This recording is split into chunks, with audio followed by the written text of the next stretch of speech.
luhongba haibase nupa bor oigadoribase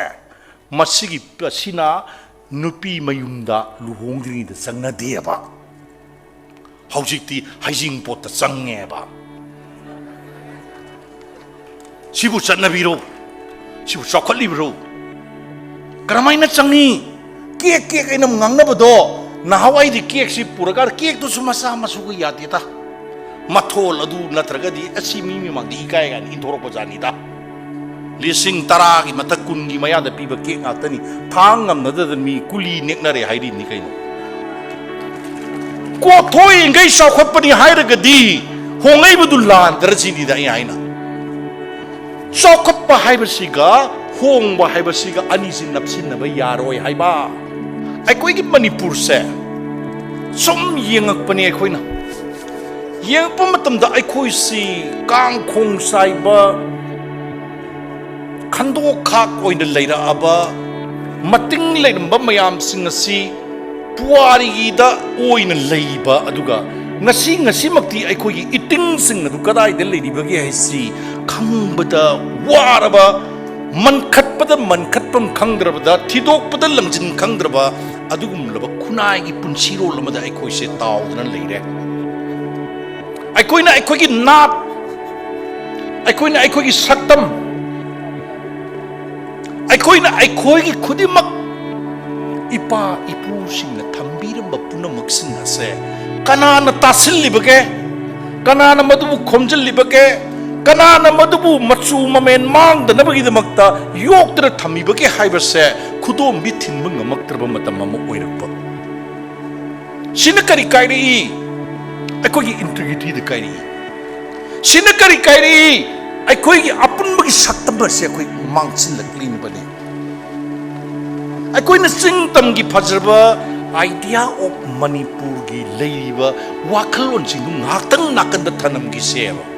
aikoi se kyam pullabage aina aigi imungda aina aigi laikai da aina aigi yumlon kairo nabada kaya yamna aikoi si naksin nana kaya yamna aikoi si londin nana kaya yamna aikoi si mateng pang nana nungsina leiminare bage haibase masi thidokpada aikoi yamna awaba mu oigani ngasigi research toriba nahasing asina aikoi khunai asigi oirakliba honglakliba masak aikoi mentality aduga aikoi leiriba khudimak sing ase aigi singlida ipa ipu isi kaya yamna silibage aduga aigi singlida aigi wakhalda ipa ipu sing yenglamba biegi singdo kaya yamna paibage haibase thidokpa matamda aikoi yamna wana thokani maduda research toba angang marai thidorini PhD pangngam maramdi khudamje wari oina leiba ahingba oina leiraktraba library da oina leiba ahingba saktam oina leiraktraba adum laba khunai punsi mahing mada aikoi sing asi se taurga leire aikoina aikoi nat pu masak khangaktraba aina aigi identity bu masak khangaktraba adu batabadi kadai dagi no koi unity akoina ngangi akoina lauriba we are talking about our unity our integrity but wahang si thorokpa matamda aikoi madugi pakum pina bagi damakta aikoi isada madugi ready du leite readiness oite matam mamada laikai amata thokdo ama thokpada imung amada karigumba magi thorum ama pangthoknanaba honaba khudam ama oina hairabada leitabagi leihun tambagi aduga mahaki pangthokpam thokpa pangthokadaba luhongba khongdongba leiriba punamak sing asi karigumam thorpa matamda imung dugi mi amatan wade kaina kibadugi waramba yai masa ningol aduna atopam ta sagai hungdana sakibagi nungaitaba phaurum yai amarumda anoba yumba lonlogi punsiron da sangna nabagi da mama mapa duna thaujal pibi dana onthongna nungaiba adugumba numit ama oirambadi yai adugi nungaiba adugi awaba punamak sing ado imung adu maranai taiba Mamangi matam da si oiram de ipa ipal se imai bel sing tabiri be kudimak ningsing biram gani ubiram gani hau panaharon sing natana thokdoma thokpa matam da yumlon kairo na ba tokthok lekai du leiba mayam pur sing se magi mayum da leiba thangjau yopak paya wa mathau hek ta ba kudimak sing se magi mayum dei poraga thok do imum da sangaga punna thabak to minaram me haba mantok khan minaram me haba punna koi thabak pang minaram me haba ngasi krai da mangra ge ba amat da jo hangnati thokpa numit adu dei da mapan dagi lakpa mi dongna thokbok hora aba matung loiram dai du ngatang phut long changa maga masak utrati numai te haibagi wakhallon da laiba sidabu kadai dagi unity no sidabu kadai de koi apung oirino sikarai na manghal leino aina aigi ipa ipuna thambiram ba yengbiram ba wakhal paring mieng adu loina mangjil lakpa aina aigi identity masakhang taba aina igi nat saktam ji masak khangak tarba matamda katai da gino ba ikoi ni unity ki wa ngang ji ikai ba phawai ba ikoi di unity wa pal matamda maram di ai unite tom gam de aina igi yumlo na ba duga ina naksan na ba ngam de adu itar ga di ikoi kamai tok dor ye ba idea manipur du natang tham ki wi wa ne ba adu mo pusala ge ba husi ipa ipu singna ikoi alman singna Manipur haiba pot asi union territory da part si state amu oina leiram badigi state would pangna bu honarakpa ngasi di mapung phaba full fledged state amu oirakpa oiraka baga hujik sangjal leiba hujik thengnariba lal mayamna thengnariba singini mayam aina haizer udragasu mayamna hena khangbiri duni si ka aikoi idea of manipur ji thukaina na honariba pot amne Sikari da gino si magtada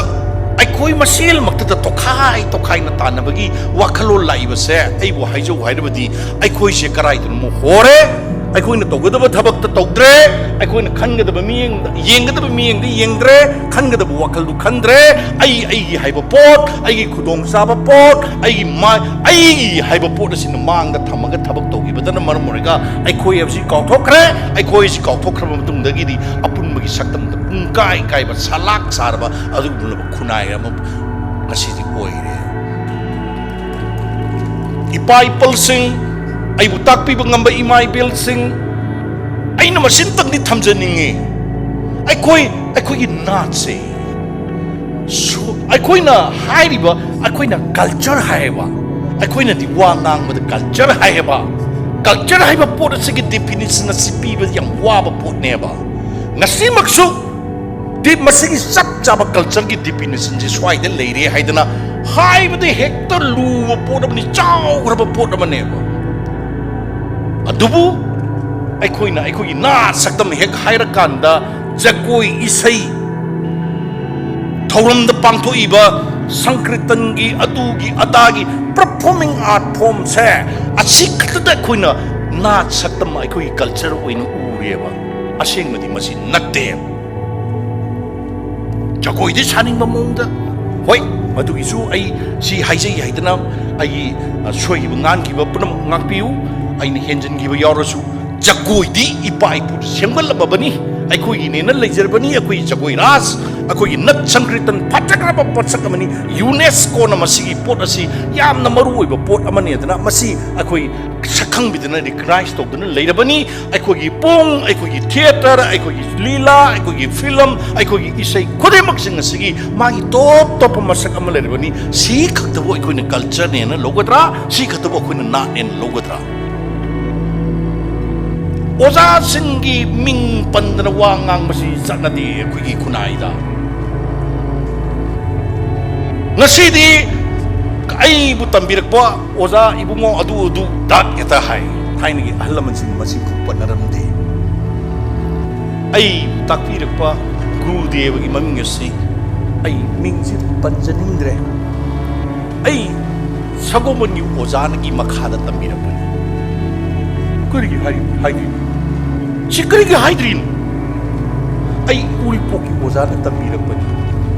ay adugi oja na tambirak pani haidana ꯃꯤꯡ ꯐꯥꯎ ꯄꯟꯅꯔꯝꯗꯦꯕ ꯁꯤꯗꯤ ꯅꯥꯠ ꯑꯣꯏꯔꯣꯏꯗ꯭ꯔꯣ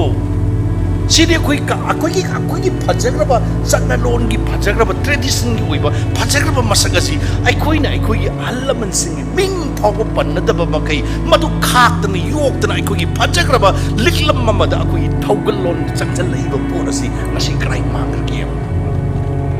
ꯍꯥꯏꯅꯤꯡꯕꯗ ꯍꯥꯏꯒꯅꯤ ꯉꯥꯡꯅꯤꯡꯕꯗ ꯉꯥꯡꯒꯅꯤ ꯇꯧꯅꯤꯡꯕꯗ ꯇꯧꯒꯅꯤ ꯁꯤꯅꯗꯤ ꯑꯩꯅ ꯑꯩꯒꯤ ꯀꯜꯆꯔꯁꯤ ꯑꯩꯒꯤ ꯅꯥꯠ ꯁꯛꯇꯝ ꯑꯁꯤ ꯉꯥꯛꯄ ꯉꯝꯒꯅꯤ ꯊꯥꯖꯗꯦ ꯍꯣꯏ ꯄꯥꯝꯗꯕ ꯌꯥꯗꯕ ꯂꯩ ꯃꯤꯑꯣꯏꯕꯅ ꯍꯦꯛ ꯄꯣꯛꯄꯗꯒꯤꯅ ꯁꯤꯕ ꯐꯥꯎꯕꯁꯤꯡ ꯃꯅꯨꯡꯁꯤꯗ ꯄꯥꯡꯊꯣꯛꯏꯕ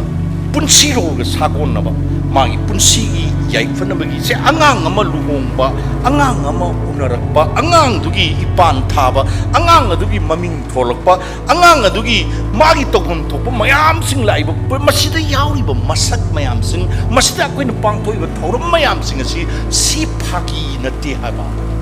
sibu ay natong ningin na to pangyari yabo yam na ay maksa ta na ay na kana na kari oja sing thambir ke khangja dabani na ay na khanjan ba wahi amani khatanga ay thamjarang gi makata na luhong ba hojik luhong ba kari oire luhong ibra natraga mama mapa durgi magi tinaba maru mapang ay di tawbung ngamba mi mayam lay haibadu ulibra macha luhong ibra natraga ay siel yam na pai ay tawbung ngamba misak amani haibadu miyamda ulibra ichagi damakta ay sibok tawbung ngami hadana agunpot mayam singdo thelibra si akoy wakhal si akoy khangbam khangtreba sibu hongnaribru luhong mo pula sarak sare usi akoy kum balai ba imung da pu ba isa isu sing luhong mo ngamni thajadre luhong ge har ko matamda mama mapa ising tharaga lakna ba wanda gibadagi lakna ba yaure mayamna yumlon kairo na tongnari ba mayam adu urga loire kairo phichang nungchang adu ada kari kara thainadi bamangida yum mama akhoi sakadori ni mantok ama khandori ni maduki magi jatra haidra yum lep to godori ba adu da haino mana yo ma phajagre na akhoi gi sanabi makhong khitang chumba yu u ama matang phajani yaw phajani hidu o kanda madudai da akhoi gi kanosi haino mana ga ye thelaga madudai tawraga maduda angamba kanagumna tripan khanbasu yawi kanagumna jinga khanbasu yawi madugi phajaba masakadu hujikti karai dagi imai pima phijang da lupa lakh kaya no sangi se mayai manto mayai kidan khaba duda sibu magi hungbagi kanglon mayam sing dudi macha duda mama mapa aduna si mama aisu mama mapa gi marakta chingni bani mayam na lana lobi ganu mama mapa aduna macha aduna atop imung amada leiba matamda inong no bu imung adu dei leira mabot chana bi du da kamai ni esas to badage nang karmai na madu da changadage nangi anu ima ai pa nani na kudra karmai na ngang na gadi kamai sana gani kai dogani haibadudi amat hek tambidraga ibe man nangi sana adu hairama bani adu torba bani adu ki freeze do adu ki adu am da wari on to buduna di yum pan ba yaroi haiba yum yam kainare busi mama mapa na di tabi tambidi akhoi nat saktam du karai du hundo khre aba ahlam sing sa ko baina ai isa ningol se swai tokdana aduda sididi aduni panbada adu panbada ma si hongi dorobani adugi mama si amtam unaraga mangonda kena tokla sak saram bijagini isam sam sak tu nati haiba pijarmi du nuksiba du sunnate haba nuksiba du di thabu ida leijanu ma unaba matam dei bema nang na hayeng ne nang na nayum palaba matam na nang sumai toko si toko yumba lon tapiram bane ba ngasi di nga thong badu tok tho ne pan bada nungai taba acho zo ba sa nga pizza bagi bhap om na sakre ba yumba lon tabi badi lai radana sibu culture ro is it our culture no Cikrai dulu mapai dekat sat lay dah bani. Si mayam si matak si dah mukai dah urea. Kiek ina bagi wari di saya torum baju yare kalau si dikar kaman boy. Kiek na tabam ta haja ge mayam. केक नत्तबमदा थमजगे मसी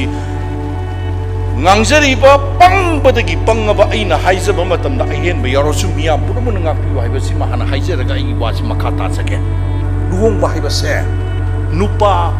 pur oigedoriba se masigi asina nupi mayumda luhongri sangnadeba haujikti haijing bota sangeba sibu chanabiro sibu chokolibro karamaina changi cake cake ina ngangnabado nahawai di cake si puraga cake to sumasa masuga yatita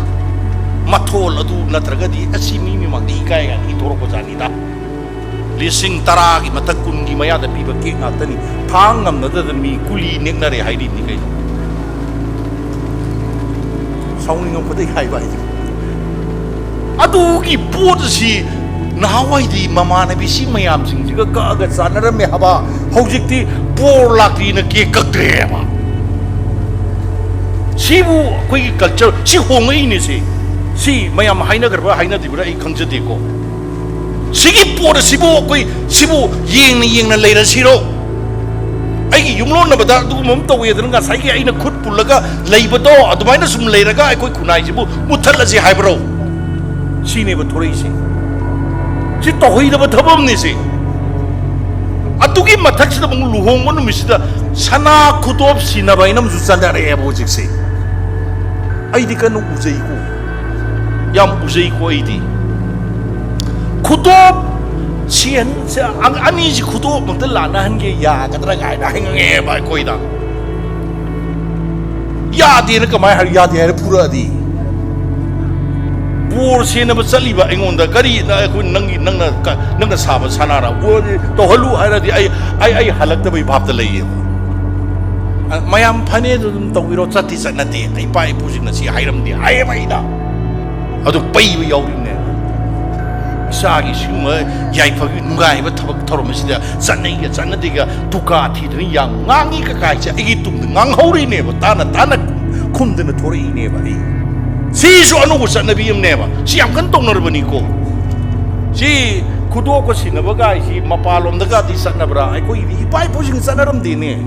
kudo sinaba di laadana luhonga doriba bor aduga luhonga dorbi nupi aduga mamai na bangam nadine ai ko i nungsi bagi ko i culture ji naingarakpa matamda pakhang amana lisabi amada nungsi haibase mamai nga haidi khongbi nga hainarameba aina haina yeba mamai bo yeng na bangam deba khongbi yeng ga nungsiba phongdoka meba sigi awang ba thaka do ngasigi naharol sing direct haibiriba mayam sing sina matam madugi phajaba nungsibagi aesthetics adu purok ngamra se koi nai na biya ba pot ngaktani tha kwang razani prithvi gi mapam amada malem gi mapam amada satna daba ai koi satna role neba ai koi pai bujin thambirami bise ai koi concept ta ai koi wakalom da ai koi feelings ta ai koi emotion da hari bising loi yaw ne si pot mayam si loi mang do re aduna sigi wapam si kari yo makhradang gi koi yengsin ba chu me ka kana hai ba si khannan nei na ba horuk ba si ai wo hayo harga di ba si kara kumam ta ai karo to nasadi ai na khangjaba ama khatang ai ningsing jaba mayam gi ayabam logjage ko hana ai yani ko mayam hai jage mayam na yare takpirban moma ina ma layaba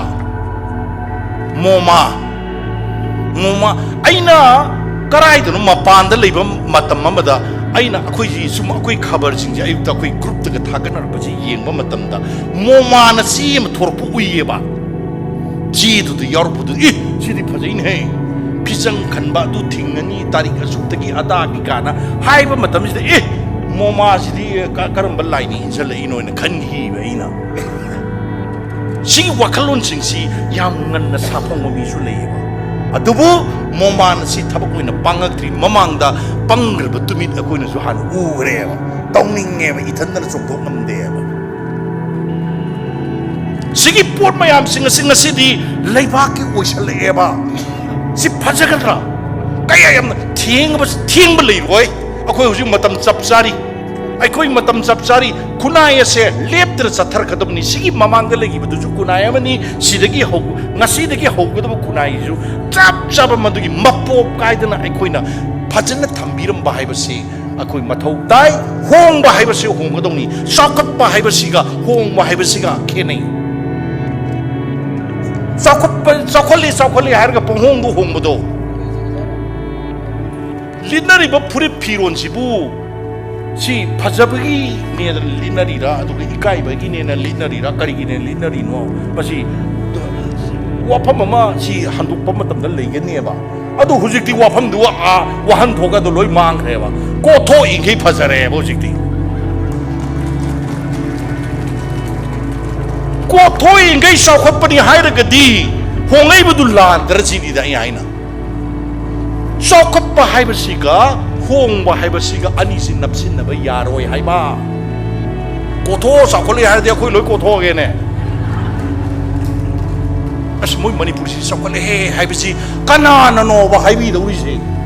ꯁꯤꯒꯤ ꯄꯣꯠ ꯑꯁꯤꯁꯨ ꯑꯩꯈꯣꯏꯗꯤ ꯌꯦꯡꯗꯧꯅꯦꯕ ꯁꯤꯒꯤ ꯀꯟꯁꯦꯞꯁꯦ ꯂꯥꯏꯔꯤꯛ ꯍꯩꯔꯕ ꯉꯁꯤꯒꯤ ꯃꯤꯔꯣꯜ ꯑꯁꯤꯅ ꯀꯥꯎꯔꯕ꯭ꯔꯥ ꯈꯪꯗꯕ꯭ꯔꯥ ꯇꯝꯃꯛꯇꯕ꯭ꯔꯥ ꯇꯝꯕꯨꯗꯤ ꯇꯝꯃꯝꯃꯣꯏ ꯃꯥꯒꯤ ꯇꯝꯒꯗꯕ ꯀꯩꯅꯣꯗꯨꯗ ꯑꯗꯨꯝ ꯄꯪꯗꯝ ꯇꯝꯕꯅꯤ ꯈꯨꯟꯅꯥꯏꯔꯣꯜ ꯄꯨꯟꯁꯤꯔꯣꯜ ꯅꯨꯡꯁꯤꯕ ꯃꯤꯅꯨꯡꯁꯤ ꯑꯗꯨꯗꯤ ꯉꯁꯤꯒꯤ ꯃꯤꯔꯣꯜꯁꯤꯗ ꯇꯝꯗ꯭ꯔꯦ ꯍꯥꯏꯕ ꯃꯃꯥ ꯃꯄꯥꯅꯁꯨ ꯈꯪꯗꯦ ꯃꯃꯥ ꯃꯄꯥ ꯁꯥꯎꯔꯛꯀꯗ꯭ꯔꯥ ꯇꯥꯛꯄꯤꯗ꯭ꯔꯦꯕ ꯃꯃꯥ ꯃꯄꯥꯅ ꯏꯁꯝ ꯁꯝꯅ ꯍꯥꯏꯔꯀꯥꯟꯗ ꯁꯤꯒꯤ ꯄꯣꯠ ꯑꯁꯦ ꯃꯁꯤ ꯑꯩꯈꯣꯏ ꯆꯦꯛ ꯇꯧꯕ ꯃꯊꯧ ꯇꯥꯔꯦ ꯍꯥꯏꯖꯅꯤꯡꯕ ꯋꯥꯗꯤ ꯑꯣꯟꯊꯣꯛꯅ ꯌꯥꯝꯈ꯭ꯔꯦꯗ ꯍꯥꯏꯅꯤꯡꯕ ꯌꯥꯝꯅ ꯂꯩ ꯑꯗꯨꯒ ꯏꯁꯥꯒꯤ ꯑꯣꯏꯅꯁꯨ ꯍꯥꯏꯕ ꯍꯧꯔꯒ ꯂꯦꯞꯄ ꯍꯩꯇꯕ ꯑꯃꯁꯨ ꯂꯩꯖꯕꯅꯦꯕ ꯑꯩꯒꯤ ꯑꯗꯨꯁꯨ ꯈꯪꯖꯔꯒ ꯉꯁꯥꯏ ꯑꯩ ꯊꯦꯡꯅꯁꯨ ꯂꯥꯛꯆꯕꯒꯤ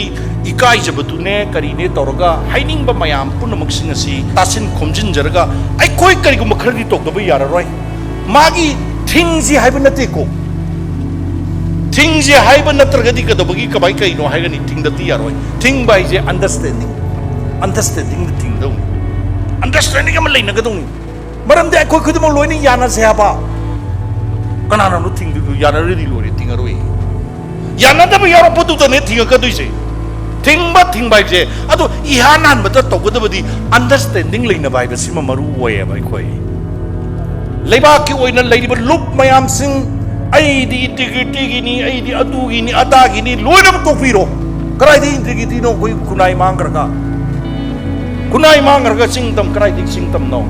ꯑꯩꯈꯣꯏ ꯍꯥꯟꯅ ꯈꯨꯟꯅꯥꯏꯁꯤ ꯀꯟꯁꯦ ꯑꯩꯈꯣꯏ ꯈꯨꯟꯅꯥꯏꯁꯤ ꯀꯟꯁꯤ ꯍꯥꯏꯇꯥꯔꯒꯗꯤ ꯑꯩꯅ ꯑꯩꯒꯤ ꯑꯥꯏꯗꯦꯟꯇꯤꯇꯤꯁꯤ ꯀꯔꯤꯅꯣ ꯍꯥꯏꯕꯁꯤ ꯍꯥꯟꯅ ꯈꯪꯕ ꯇꯥꯏ ꯑꯩꯅ ꯑꯩ ꯀꯅꯥꯅꯣ ꯍꯥꯏꯕꯁꯤ ꯃꯨꯟꯅ ꯈꯪꯕ ꯇꯥꯏ ꯑꯩ ꯀꯅꯥꯅꯣ ꯈꯪꯕ ꯃꯇꯝꯗ ꯂꯣꯏꯅꯃꯛ ꯆꯦꯟꯅꯔꯛꯀꯗꯕ ꯄꯣꯠ ꯑꯁꯦ ꯑꯩꯈꯣꯏ ꯑꯟꯗꯔꯁꯇꯦꯟꯗꯤꯡ ꯂꯩꯃꯤꯟꯅꯁꯤ